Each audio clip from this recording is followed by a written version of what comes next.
दोस्तों बड़ा दुख होता है ये बोलते हुए कि शायद टेलीग्राम भारत में बैन हो जाएगा।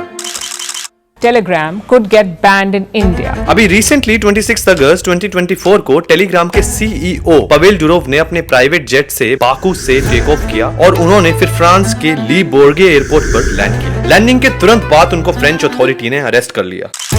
Telegram just arrested. Do you sleep well at night knowing terrorists use your platform? The police arrested him and currently he is in French custody.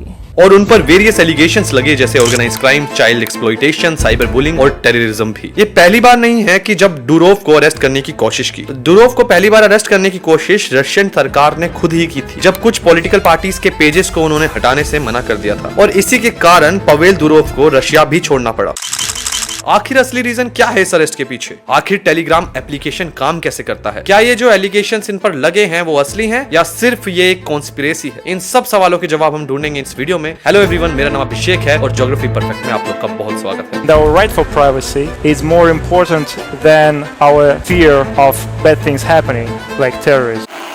दोस्तों ये कहानी शुरू करने से पहले पवेल डुरोव है कौन, उनकी आइडियोलॉजी क्या है, ये समझना बहुत ज्यादा जरूरी है। अगर हमने ये नहीं समझा तो हम पूरी स्टोरी मिस कर देंगे। तो चलिए शुरू करते हैं। पवेल डुरोव के दादाजी सेमियन तुलियाकोव ने वर्ल्ड वॉर 2 की जंग में हिस्सा लिया था। यही नहीं, इन्होंने रशिया के हाईएस्ट मिलिट्री अवार्ड्स भी जीते, जैसे order of the red star और order of the patriotic war. उसके बाद सेमियन तुलियाकोव ने वैलेरी डुरोव को जन्म दिया, पर वो आर्मी ज्वाइन नहीं करना चाहते थे क्योंकि उन्होंने अपने बचपन में काफी वॉर्स को देखा था, जिसके कारण वो वॉर से नफरत करने लगे थे और उन्होंने डिसाइड किया कि वो सोसाइटी के लिए कुछ अच्छा करना चाहते हैं। इसी वजह से उन्होंने फिलोसफी सब्जेक्ट को चुना और उस सब्जेक्ट में डॉक्टरेट हासिल करी और कई सारे एकेडमिक रिसर्च पेपर भी पब्लिश किए। फिर 10 अक्टूबर 1984 में पवेल डुरोव का जन्म हुआ रशिया में, बट उन्होंने अपना ज्यादातर बचपन इटली में ही स्पेंड किया अपने पापा के प्रोफेशन के कारण। बाद में पवेल ने अपनी आगे की पढ़ाई Saint Petersburg State University Russia से की। 2006 में जब पवेल अपनी यूनिवर्सिटी की पढ़ाई कर रहे थे तो उनको फेसबुक की बढ़ती पॉपुलैरिटी के बारे में पता लगा और वो मार्क जकरबर्ग से काफी ज्यादा इन्फ्लुएंस हो गए और ये देखकर पवेल ने सोचा कि मैं भी फेसबुक जैसी वेबसाइट को लॉन्च करूंगा रशिया में। पर क्योंकि पवेल डुरोव का एक टेक्निकल बैकग्राउंड नहीं था, इसलिए उनको एक साथी की मदद चाहिए थी और तब पवेल डुरोव ने अपने भाई निकोलोई को कांटेक्ट किया। पर निकोलोई कोई मामूली बंदा नहीं था, वो इंटरनेशनल मैथ्स और प्रोग्रामिंग कॉम्पिटिशंस का मल्टीपल टाइम्स विनर था। इसके बाद पवेल डुरोव और निकोलोई ने 2006 में कंपनी वी कोंताक्ते को शुरू किया, जिसको पॉपुलरली वीके के नाम से जाने जाने लगा। वी कोंताक्ते बिल्कुल फेसबुक की ही तरह था, बट रशियन लैंग्वेज में था और ये पहले ही साल में इतना पॉपुलर हो गया कि जुलाई 2007 तक इसके 1 मिलियन से ज्यादा यूजर्स हो गए और फिर अगले साल तक इसके 10 मिलियन से ज्यादा यूजर्स हो गए, मतलब 1 करोड़ यूजर्स। वी कोंताक्ते बिल्कुल फेसबुक की तरह था, पर इसकी बढ़ती पॉपुलैरिटी से रशियन सरकार को काफी ज्यादा दिक्कत आने लगी क्योंकि रशिया की ऑपोजिशन पार्टी वी के प्लेटफॉर्म को अपना एजेंडा फैलाने के लिए यूज करती थी और इसी के कारण 2011 तक रशियन गवर्नमेंट काफी तंग हो चुकी थी। तो उन्होंने रशियन पुलिस को पवेल डुरोव के घर के बाहर भेज दिया क्योंकि रशियन सरकार ये चाहती थी कि पवेल डुरोव ऑपोजिशन पार्टी के पॉलिटिकल पेजेस को वीके से हटा दे। पर क्योंकि डुरोव आइडियलिज्म में विश्वास रखते थे जो कि उनको विरासत से अपने पिताजी से मिला था, उन्होंने ये पेजेस को वीके से हटाने के लिए मना कर दिया और इस फोटो को पोस्ट किया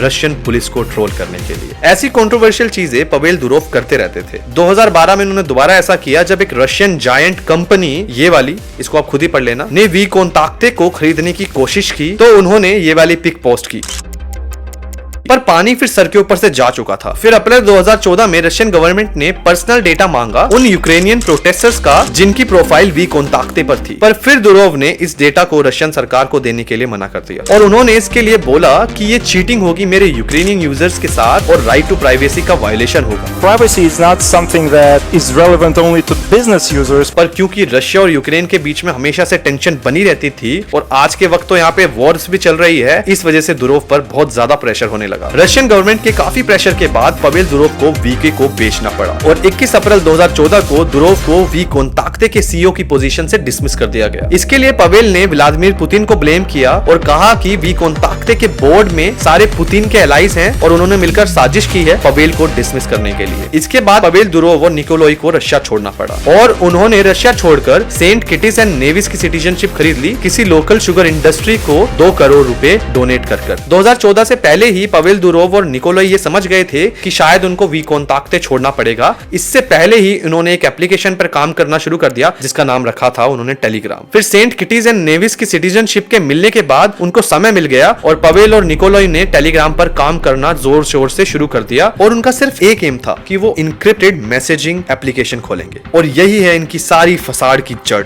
एंड टू एंड इंक्रिप्शन। दोस्तों, एंड टू एंड इंक्रिप्शन का मतलब है कि जब आप किसी को मैसेज भेजते हो तो वो मैसेज आपके डिवाइस पर इनक्रिप्ट हो जाता है, मतलब कोड हो जाता है। फिर ये मैसेज सर्वर्स और नेटवर्क्स के थ्रू ट्रैवल करता है, लेकिन वो हमेशा इनक्रिप्टेड रहता है। सिर्फ जो इंसान ये मैसेज रिसीव कर रहा है उसके डिवाइस पर ही ये डिक्रिप्ट होगा, यानी डिकोड होगा। इसका मतलब ये है कि अगर कोई बीच में इस मैसेज को इंटरसेप्ट भी कर ले तो वो उसे फिर भी नहीं पढ़ सकता क्योंकि उसके पास डिक्रिप्शन की नहीं होती। सो मतलब उस मैसेज को पढ़ना नियरली इम्पॉसिबल हो जाता है अनटिल एंड अनलेस कंपनी ही आपको वो कोड दे दे। और अगर आपको ये सच में मैसेज पढ़ना है तो सिर्फ एक ही तरीका है कि किसी के सर पे बंदूक रखो और उससे उसका फोन ले लो। पर दोस्तों, जब कोई ऐसी टेक्नोलॉजी को इंट्रोड्यूस करता है तो उस कंपनी को उस देश की सरकार के कानून के हिसाब से चलना पड़ता है। शुरू में टेलीग्राम का हेडक्वार्टर बर्लिन में था, पर क्योंकि वहां पर स्ट्रिक्ट प्रोविजंस थे तो उन्होंने टेलीग्राम का हेडक्वार्टर दुबई में शिफ्ट कर दिया, जहां पर पवेल को कोई प्रॉब्लम नहीं थी क्योंकि यूएई की सरकार ज्यादा इंटरफेयर नहीं करती थी। और उसके बाद इस टेक्नोलॉजी की वजह से टेलीग्राम देखते ही देखते पॉपुलर हो गया और उसकी पॉपुलैरिटी का सिर्फ एक ही रीजन था, एंड टू एंड इंक्रिप्शन। दोस्तों, आपके दिमाग में अब सवाल ये आ रहा होगा कि एंड टू एंड इंक्रिप्शन तो इंस्टाग्राम पे भी होती है, फेसबुक पे भी होती है, व्हाट्सएप पे भी होती है,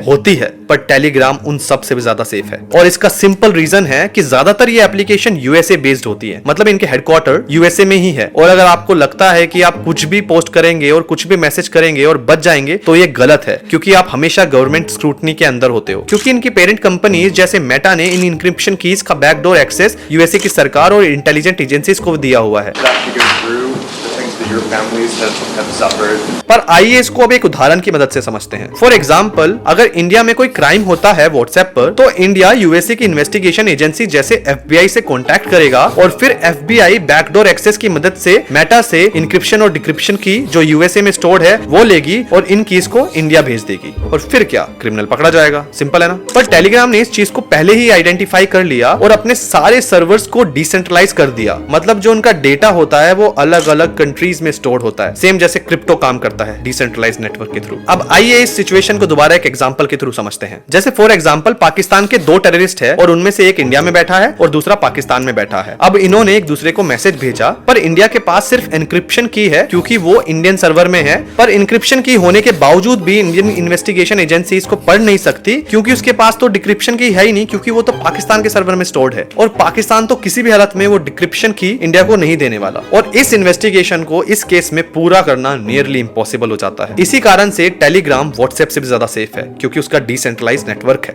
WhatsApp sucked most. We actually started as a... You say WhatsApp sucks. Absolutely. Telegram की इस टेक्नोलॉजी की वजह से एफबीआई और दुनिया भर की सारी इन्वेस्टिगेशन एजेंसीज टेलीग्राम से नफरत करती है क्योंकि डेटा इतना डिसेंट्रलाइज्ड है कि उनको लेने के लिए उनको मल्टीपल नेशन के साथ कोऑर्डिनेट करना पड़ता है। और जब इन्वेस्टिगेशन इतनी कॉम्प्लेक्स हो जाती है तो जाहिर सी बात है इन्वेस्टिगेशन की कॉस्ट बढ़ेगी। इन्वेस्टिगेशन की कॉस्ट बढ़ेगी तो जस्टिस स्लो डिलीवर होगा या तो होगा ही नहीं। जरा सोच के देखो कि टेलीग्राम के इस technology end to end encryption से टेररिज्म वाले केस सोल्व नहीं हो पाते, तो ये छोटे मोटे जो पैसे के केस होते हैं वो तो आप भूल ही जाओ भैया। इस एंड टू एंड इंक्रिप्शन से यूरोपियन यूनियन तो एक समय पर इतना परेशान हो गई थी कि उन्होंने तो उसको बैन करने के लिए प्रपोजल पब्लिश कर दिया था क्योंकि टेलीग्राम पर इन सरकारों का क्रिटिसिज्म होता था। हेट स्पीच ज्यादातर डेमोक्रेसीज में क्राइम है, पर क्योंकि टेलीग्राम जैसे एप्लीकेशन एग्जिस्ट करते हैं इसलिए इसको रोकना नियरली इम्पॉसिबल हो जाता है। पर बात यहाँ सिर्फ हेट स्पीच की नहीं है, बात यहाँ पर freedom of speech and expression की भी है। प्रॉब्लम तब होती है जब सरकार फ्रीडम ऑफ स्पीच को कंट्रोल करने की कोशिश करती है और दुनिया भर के प्रोटेस्टर टेलीग्राम को यूज करते हैं प्रोटेस्ट करने के लिए, जैसे हांगकांग के प्रोटेस्टर्स, ईरान के ओपोजिशन ग्रुप्स और बेलारूस के प्रोटेस्टर्स। इसी कारण इनकी गवर्नमेंट पवेल दुरोव के पीछे पड़ी हुई है। तो कहानी सिर्फ इन एलिगेशंस की नहीं है जो पवेल दुरोव पे लगे हैं। Organise crimes, child exploitation, cyber bullying and terrorism, ये सब तो खुलेआम फेसबुक पर भी होता है। पर फ्रांस ने मार्क जकरबर्ग को तो कभी अरेस्ट नहीं किया पेरिस में। तो ऐसा बोलना कि टेलीग्राम कंटेंट मॉडरेट नहीं करता,